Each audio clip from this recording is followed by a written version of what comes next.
नमस्कार भाई माने स्वागत आईआईटी को आज आम आपण आनी देचु गोटे नुआ टॉपिक बहुत इंपोर्टेंट टॉपिक जोटा कि आगामी भविष्य में स्टॉक मार्केट को बहुत भाव ये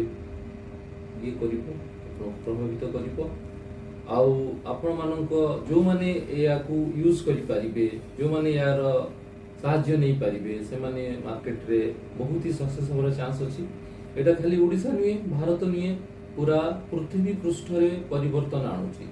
तो आपण माने निश्चय जानि सुनि सारथिबे एआई रो ना आर्टिफिशियल इंटेलिजेंस वर्तमान हमर जीवन रो सब क्षेत्र रे प्रवेश करूची करि सारिची।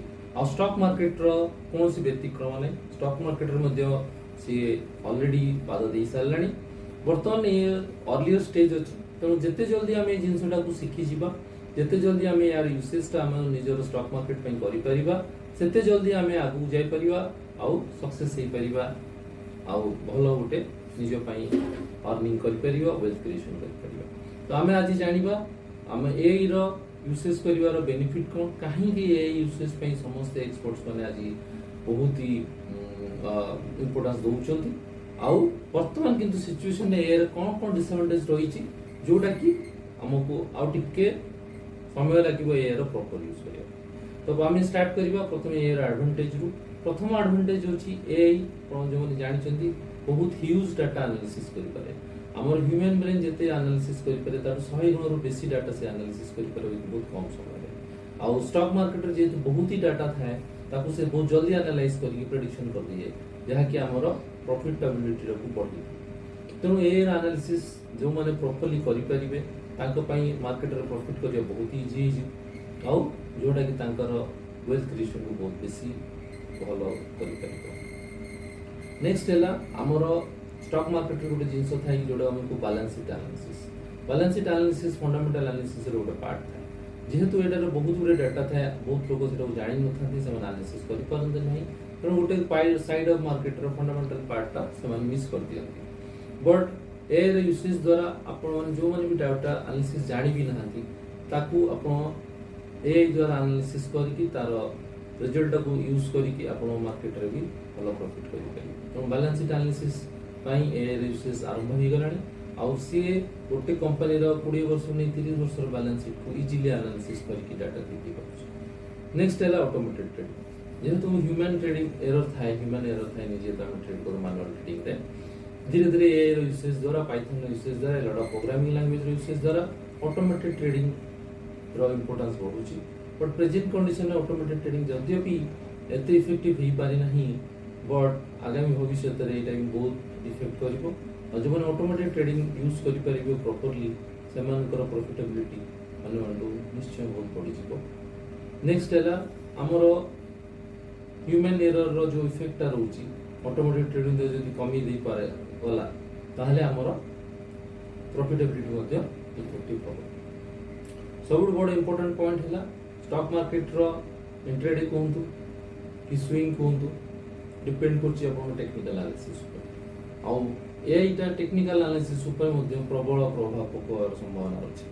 टेक्निकल एनालिसिस जति टूल्स अछि वर्तमान सब गुडा टूल्स को नै कि एआई तार एनालिसिस करिकि आउ एडवांस्ड परफेक्ट टेक्निकल टूल्स आरंभ कर सारानी दवा जोड़ा कि अन्य बहुत गुडे प्लेटफॉर्म रे धीरे धीरे आसीबे भी आरंभ हो गलानी और नेक्स्ट वर्ष रे 2 वर्ष भीतर आउरी बहुत हम देखि परियो technical tools based on AI हमर जोड़ा कि प्रॉफिटेबिलिटी को बढ़ाइबार सहायता करिवो। वर्तमान आमे आसीबा वर्तमान असुविधा कोन अछि वर्तमान सिचुएशन रे एआई रो केते इफेक्ट रहिछि आउ कोन असुविधा जो एआई रो टिके प्रचलन एते हेई पारु नाही। प्रथम जिंस हैला प्रॉपर मेंटरशिप कोठी अवेलेबल कौन सी कोर्स रे पूरा भारत रे एआई को बे इन्वॉल्व करि पारि नाहंती कारण जो मेंटर अछन से माने भी एआई इनेबल होती। तेणु आम ये क्षेत्र में गोटे स्टेप आगू जाए आम एआई उपरे ऑलरेडी कोर्स प्लान कर सारी बहुत जल्दी आम 1 ईयर प्लस कोर्सेस गुड़ा करे सक्सेस गारंटेड कोर्स गुड़ा करे एआई रो प्रचलन देखा और एआई बेस्ड टूल्स गुड़ा को आम शिखेबा चेष्टा करूँ जहाँ द्वारा आम कस्टमर मैंने सियोर सक्सेस प्रॉफिट बहुत जल्दी पाई। दूसरी जिनस है आमर जो रिटेल इन्वेस्टर अच्छा खाली ओडिशा नुहे कहीं पूरा भारत में कहीं भी एआई ऊपर एक्सपर्टाइज नहीं जति कि हमर वेस्टर्न स्टेट अच्छा गुजरात महाराष्ट्र से भी ट्रेड कर वर्ष वर्ष धरी बट एआई ऊपर बर्तमान कहार से अभिज्ञता नहीं। तेणु ସବୁ रिटेल ट्रेडर्स यूसेजटा करना आउ करने जो सक्षमता दरकार जो नॉलेज दरकार तार अवेलेबिलिटी कम अच्छे।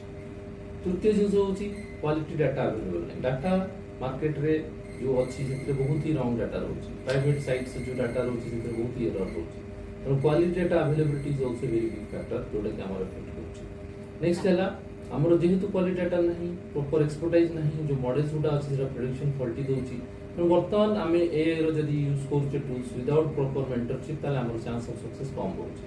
तेणु आम एआई रो यूसेज को आरंभ करूचे धीरे धीरे तेरा ऑटोमेटिक तार प्रॉफिटेबिलिटी बढ़ला परे may be within 6 months 1 year आम देखि परिबा एआई टूल्स बहुत प्रॉफिट दबा। तेणु एई सब प्रॉब्लम जो तुरंत जदियो भी एटा बहुत ही एते प्रभाव पकइबनी बट नेक्स्ट 6 मास रु वर्ष मध्य एआई टा बहुत प्रभाव पकइया जाउछि जोटा हमर कोर्स रे मध्ये हम देखुछु कोर्स रे मध्ये हम सब इन्वॉल्व करिया चेष्टा करछु। आपण माने देखि परिबा हमर कोर्स रे जो माने भी इंटरेस्टेड अछंती आसले जानि परिबे हम केमति ए इन्वॉल्व करिया जाउ बेसी जानिया पई आपण हमर ऑफिस को विजिट करंतु किंबा कांटेक्ट करंतु हमर फोन नंबर रे जोटा कि आपण मिल जिवो आपण YouTube चैनल और आपण हमर वेबसाइट पे जाके भी देख परिबे। धन्यवाद।